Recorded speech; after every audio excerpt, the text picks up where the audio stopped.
সর্বশেষ বিশ্বকাপে শিরোপা জিতেছিল সেই 1966 সালে। তারপর আর কোনো শিরোপা জিততে পারেনি ইংল্যান্ড। দীর্ঘদিনের সেই শিরোপা খরা কাটানোর সুযোগ এসেছিল এবার। সদ্য শেষ হওয়া ইউরো চ্যাম্পিয়নশিপের ফাইনালে স্পেনের কাছে হেরে স্বপ্নভঙ্গ হয় ইংল্যান্ডের। তবে এখানেই থেমে থাকতে চান না ইংলিশরা। তাদের চোখ এবার আগামী বিশ্বকাপ ও 2028 ইউরো চ্যাম্পিয়নশিপে।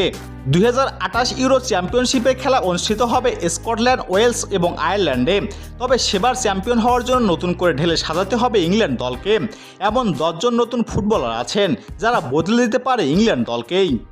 তার মধ্যে অন্যতম জারেল কুয়ানসা। বর্তমানে লিভারপুলে হয়ে মাঠে মাতাচ্ছেন এই ইংলিশ ফুটবলার। 21 বছর বয়সী এই ডিফেন্ডার গত মৌসুমে ভালো পারফরমেন্স করেছিলেন, আর তার পারফরমেন্সে মুগ্ধ হয়েছিলেন গ্যারেথ সাউথগেটও। এমনকি 2024 ইউরোর জন্য ইংল্যান্ডের প্রাথমিক দলেও তাকে রাখা হয়েছিল।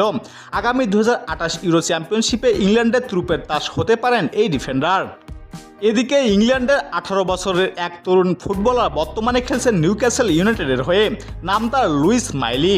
মিডফিল্ডারে দারুণ খেলেন লুইস মাইলি। অত্যন্ত কৌশলী ও বুদ্ধিমান একজন ফুটবলার তিনি। এছাড়াও জ্যাকব রামেসের, রবি ক্লার্ক এবং জেমি বাইনো আছেন দুর্দান্ত ফর্মে। 19 বছরের এই ইংলিশ খেলোয়াড়রা আগামী পুরো মৌসুম পুরোপুরি প্রস্তুত হয়ে উঠবেন তারা।